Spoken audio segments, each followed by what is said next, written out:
Welcome to சுடுதண்ணி. இன்னைக்கு நம்ம வீடியோவில் கிருஷ்ண ஜெயந்தி ஸ்பெஷல் ரெசிபீஸ் தான் பார்க்க போகிறோம். ரொம்ப ஈஸியாக குவிக்காக பண்ணக்கூடிய 4 சுலபமான ரெசிபீஸை பார்த்துடலாம். இதோட இன்க்ரீடியன்ஸை நான் டிஸ்கிரிப்ஷன் பாக்ஸில் கொடுத்துருக்கேன். இப்போ வாங்க சேர்ந்து சமைக்கலாம். ஃபர்ஸ்ட் நம்ம சூப்பரான சாஃப்டான நெய் அப்பம் எப்படி பண்ணுறதுன்னு பார்த்துடலாம். ஃபர்ஸ்ட் ஒரு பேனில் நம்ம வெல்லத்தை கரைச்சிடலாம். நான் இன்னைக்கு 3/4 கப் வெல்லம் எடுத்திருக்கேன். இது ஒரு பேனில் சேர்த்துட்டு இதோட 1/2 கப் தண்ணியும் சேர்த்துக்கிறேன். இதுக்கு பதம் எதுவும் கிடையாது, இதை கரைச்சி மட்டும் எடுத்துக்கோங்க.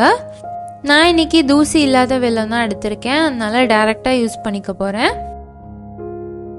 நீங்கள் யூஸ் பண்ணுற வெல்லத்தில் மண் தூசி இருந்துச்சுன்னா ஒரு தடவை ஃபில்டர் பண்ணிவிட்டு நீங்கள் யூஸ் பண்ணிக்கோங்க. இப்போது நல்லா கரைச்சாச்சு. பவுடராக சேர்த்துருக்கனால ரொம்ப ஈஸியாகவே கரைஞ்சிரும். இது இருக்கட்டும். அடுத்த ஒரு மிக்சியில் நம்ம வாழைப்பழம் சேர்த்துக்கலாம். நான் இன்னைக்கு குட்டியான இலக்கி வாழைப்பழம் 5 எடுத்திருக்கேன். இதை நம்ம அரைச்சிடலாம். இதை அரைச்சதுக்கப்புறமா இதை ஒரு பவுலில் சேர்த்துக்கிறேன். நீங்கள் பெருசாக மீடியம் சைஸ் வாழைப்பழம் எடுத்திங்கன்னா 2 மட்டும் எடுத்துக்கோங்க. இது மாதிரி எல்லாத்தையும் ஒரு பவுலில் சேர்த்துட்டு இதோட நம்ம கரைச்சி வச்சுருக்க வெள்ளைப்பாகையும் சேர்த்துடலாம். இது கூட 1/4 டீஸ்பூன் ஏலக்காய் தூள் சேர்த்துக்கிறேன். சேர்த்துட்டு ஃபர்ஸ்ட் இதை நல்லா மிக்ஸ் பண்ணி விட்டுருங்க. இதை நல்லா மிக்ஸ் பண்ணி ரெடி பண்ணி வச்சுக்கிட்டாதான் நம்ம அடுத்ததாக சேர்க்க போகிற அரிசி மாவு எவ்வளோ சேர்க்கணும்னு தெரியும். அந்த கன்சிஸ்டன்சிக்கு ஏற்ற மாதிரி நம்ம சேர்த்துக்கலாம்.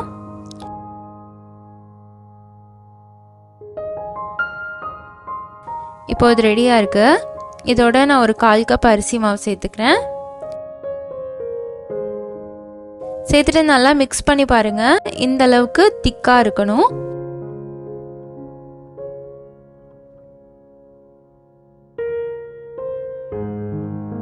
இல்லை கொஞ்சம் தண்ணியாக இருந்துச்சுன்னா இன்னும் கொஞ்சம் சேர்த்துக்கோங்க. இதோட நான் கட் பண்ணி வச்சிருக்க தேங்காவையும் சேர்த்துக்கிறேன். வெல்லமும் தேங்காவும் செம்ம காம்பினேஷனாக இருக்கும். நீங்கள் எந்த ஒரு வெல்லம் ரெசிபி பண்ணாலும் அதில் தேங்காய் சேர்த்திங்கன்னா அதோட காம்பினேஷன் வேறு லெவலாக இருக்கும். இந்த ரெசிபிலேயே அந்த தேங்காய் சாப்பிடும் போது கடிப்படுறதான் டேஸ்டே. இப்போ இந்த பேட்டர் ரெடியாக இருக்கு. அடுத்து நம்ம குழிப்பணியார சட்டியில் நெய் சேர்த்துக்கலாம்.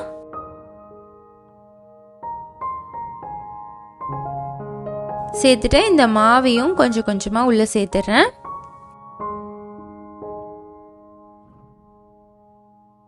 அடுப்பை லோ ஃப்ளேம்லேயே வச்சு குக் பண்ணிக்கோங்க.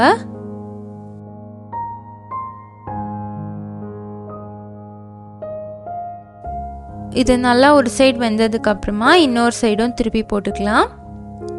இதை நம்ம வாழைப்பழத்தில் செஞ்சுருக்கனால ரொம்பவே சாஃப்டாக டேஸ்டாக இருக்கும். சின்ன குழந்தைங்களுக்கு கூட கொடுக்கலாம், ரொம்பவே டேஸ்டாக இருக்கும், விரும்பி சாப்பிடுவாங்க. இதை நெய்வேத்தியத்துக்கு ரொம்ப குயிக்காக நம்ம பண்ணிடலாம். நீங்கள் தேவைப்பட்டுச்சுன்னா நெய் நடுவில் கூட கொஞ்சம் சேர்த்துக்கலாம்.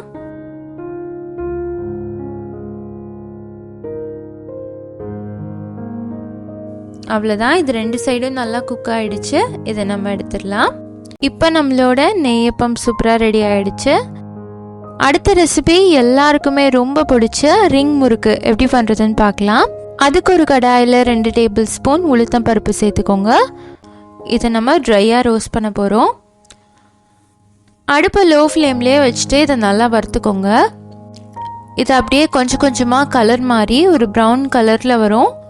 அப்படியே அதோட உளுந்து வாசம் வரும். அப்போ நம்ம எடுத்துடலாம். இப்போ பார்த்தீங்கன்னா கலர் நல்லா சேஞ்ச் ஆகிட்டே வருது. இப்போ நல்லா கலர் மாறி இருக்கு பாருங்க. இந்த ஸ்டேஜில் இதை நம்ம எடுத்துடலாம். இதை நல்லா ஆற வச்சதுக்கு அப்புறமா அரைச்சிக்கோங்க. அடுத்து ஒரு கடாயில் 1 கப் தண்ணி சேர்த்துக்கிறேன். தண்ணி நல்லா கொதிச்சு வரும்போது இதில் 3/4 டீஸ்பூன் உப்பு, 1/4 டீஸ்பூன் மஞ்சள் தூள், 1 டீஸ்பூன் மிளகாய் தூள், 1/4 டீஸ்பூன் பெருங்காயத்தூள், 1 டீஸ்பூன் சீரகம், 1 டீஸ்பூன் எள்ளு சேர்த்துக்கலாம். சேர்த்துட்டு இதை நல்லா கொதிக்க விட்டுருங்க. நல்லா இந்த மாதிரி கொதிச்சு வரும்போது இதில் நம்ம 1 கப் அரிசி மாவு, அதோட 2 டேபிள் ஸ்பூன் உளுத்தம் மாவு சேர்த்துக்கலாம். சேர்த்துட்டு இதை நல்லா மிக்ஸ் பண்ணிவிடுங்க. அரிசி மாவை அப்படியே கடையில் வாங்கி டைரெக்டாக தான் சேர்த்துருக்கேன், இதை வறுக்கலாம் இல்லை. இது ஸ்டார்டிங்கில் தண்ணி இல்லாத மாதிரி இருக்கும், அந்த டைமில் நீங்கள் தண்ணி சேர்த்துடக்கூடாது. நீங்கள் நல்லா ஆற விட்டு பிசைஞ்சிங்கன்னா கரெக்டாக வந்துடும். ஒன்றுக்கு ஒன்றுங்கிறது கரெக்டான ரேஷியோ.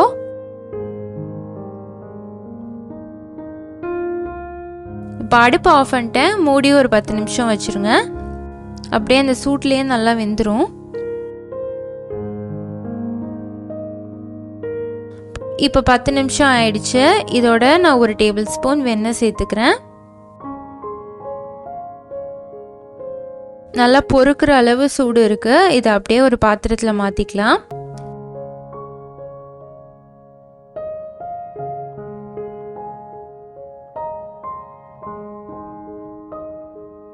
மாற்றிட்டு நம்ம நல்லா பிசைஞ்சுக்கலாம்.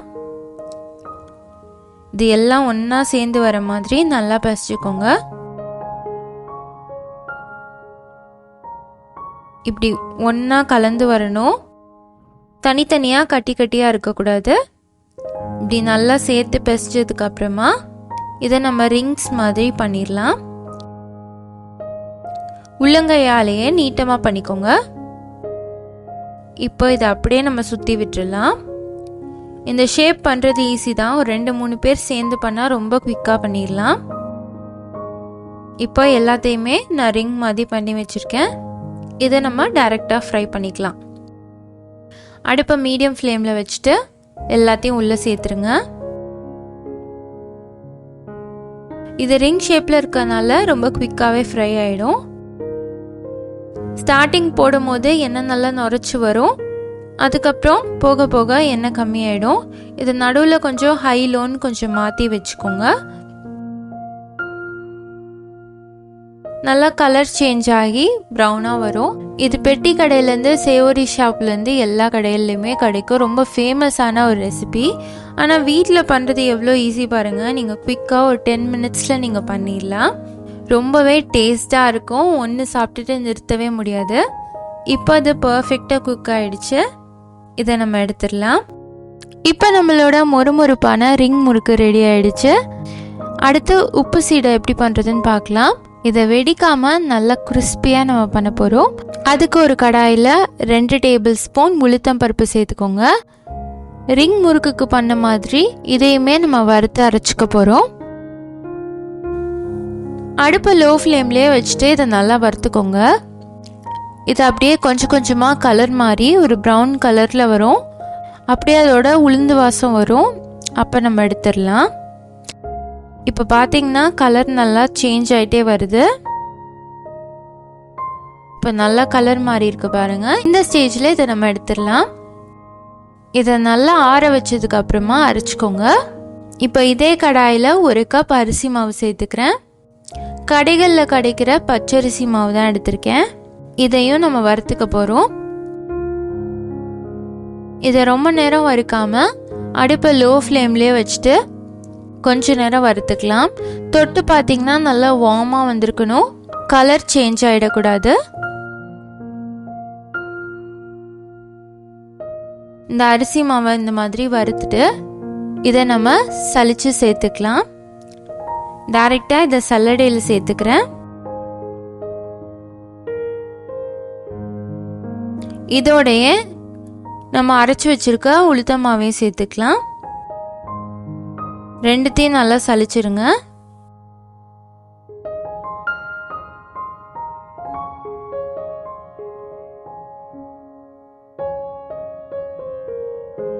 நல்லா சலிச்சதுக்கு அப்புறமா இதில் 1 டீஸ்பூன் உப்பு, 1 டீஸ்பூன் சீரகம், 1 டீஸ்பூன் வெள்ளை எள்ளு, நீங்கள் கருப்பு எள்ளு கூட சேர்க்கலாம். அதோட 1/4 டீஸ்பூன் பெருங்காயத்தூள், கூடவே 1 டேபிள் ஸ்பூன் வெண்ணெய் சேர்த்துக்கலாம். நான் இன்னைக்கு உப்பு இல்லாத வெண்ணெய் தான் எடுத்திருக்கேன். இதை நல்லா பிசைச்சுக்கோங்க. ஃபர்ஸ்ட் வெண்ணெய் சேர்த்துருக்கனால நல்லா பிசைச்சிட்டு அதுக்கப்புறம் தேவைப்படுற தண்ணியை தெளித்து தெளித்து பிசைங்க.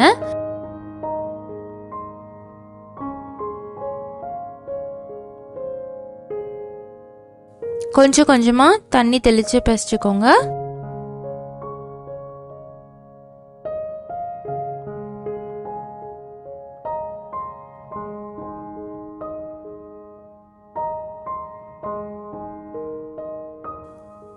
இந்த மாதிரி எல்லாம் ஒன்றா சேர்ந்து வரணும். இப்படி வந்ததுக்கப்புறமா இதை நம்ம உருட்டிடலாம்.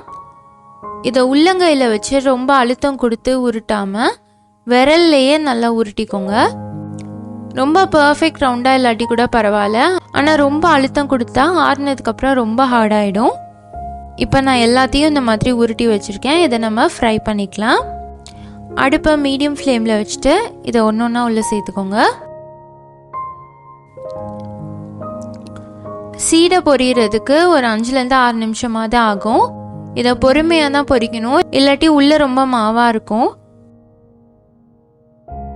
இது லைட்டாக கொஞ்சம் கொஞ்சமாக கலர் சேஞ்ச் ஆகி அப்படியே ஒரு லைட் ப்ரௌன் கலரில் வரும். அப்போ தான் நம்ம எடுக்கணும்.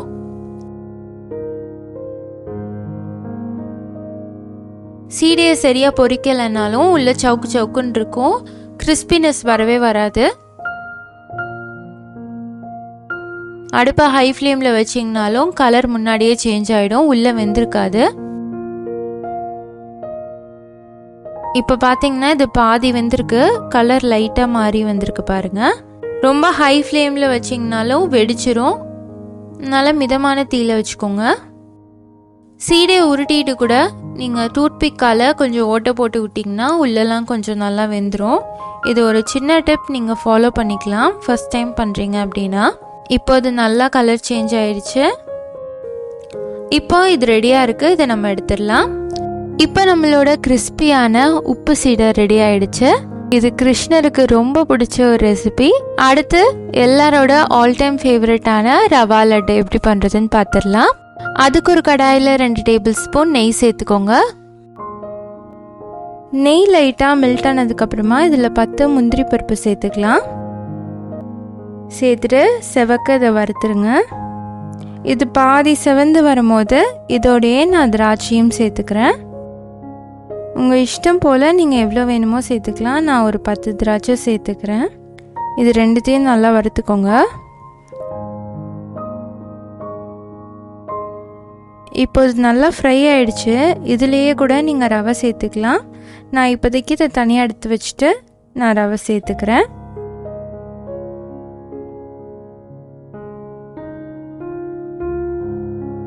இதில் 1 கப் ரவை சேர்த்துக்கலாம். ஃபைன் ரவையாக இருக்கும், நீங்கள் அந்த ரவை யூஸ் பண்ணிங்கன்னா ரொம்பவே நல்லாயிருக்கும்.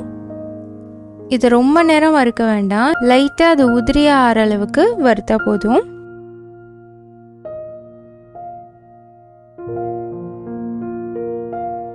லைட்டாக வெது வெதுப்பாக ஆகணும். தொட்டு பார்த்திங்கனாலே தெரியும், நல்லா வார்மாக இருக்கும்.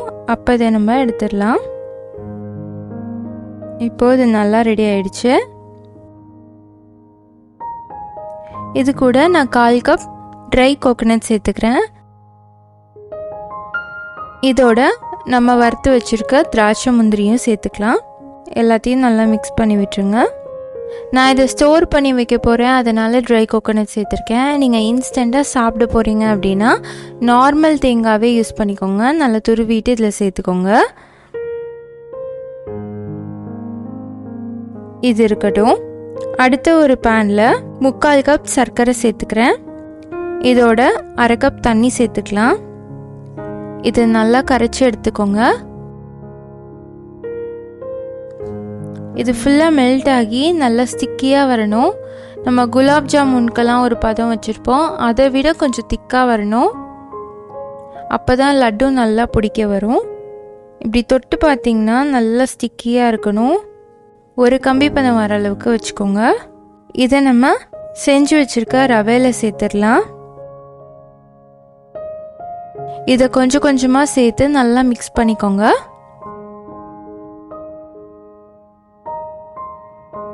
இது மாதிரி மிக்ஸ் ஆனதுக்கப்புறமா கொஞ்சம் வார்ம் ஆகிற அளவுக்கு இதை ஆற விட்டுருங்க. ஏன்னா சூடாக இருக்கும் போது நம்ம பிடிக்க முடியாது, ரொம்ப ஆறி போயிட்டாலும் நம்மளுக்கு பிடிக்க வராது, உதிர்ந்து போயிடும். அதனால கொஞ்சம் வார்மாக வர அளவுக்கு நம்ம வெயிட் பண்ணிவிட்டு நம்ம உருண்டை பிடிக்கலாம். இது கொஞ்சம் பொறுக்கிற சூடு வந்ததுக்கப்புறமா இதில் கொஞ்சமாக நெய் சேர்த்துக்கோங்க. நெய் சேர்த்து நல்லா கலந்து விட்டுட்டு நம்ம உருண்டை பிடிச்சிடலாம். நீங்கள் கொஞ்சம் பாகு தனியாக எடுத்து வச்சுருந்தீங்கன்னா ஆறுனா கூட நீங்கள் அந்த பாகு கொஞ்சம் யூஸ் பண்ணி நீங்கள் உருண்டை பிடிச்சிக்கலாம். உதிர்ந்து போகாமல் இருக்கும். பாருங்கள் எவ்வளோ அழகாக பிடிக்க வருதுன்ட்டு. ஈவினிங் டைம்லலாம் குழந்தைங்க ஏதாவது ஸ்நாக்ஸ் கேட்டால் இதை நீங்கள் டக்குன்னு செஞ்சு கொடுத்துடலாம். நம்ம நெய் வைத்தியத்துக்கு பண்ணுறதுக்கு கூட இது ரொம்பவே ஈஸியாக இருக்கும். ஏன்னா நம்ம பூஜை பண்ணுற டைமில் அவசரமாக நிறைய ரெசிபீஸ் பண்ணிகிட்ருப்போம். அப்போ ரொம்ப ஈஸியாக பண்ணக்கூடிய ரெசிபியில் இதுவும் ஒன்று. குயிக்காக பண்ணுறதுக்கு ரொம்பவே ஈஸியாக இருக்கும்.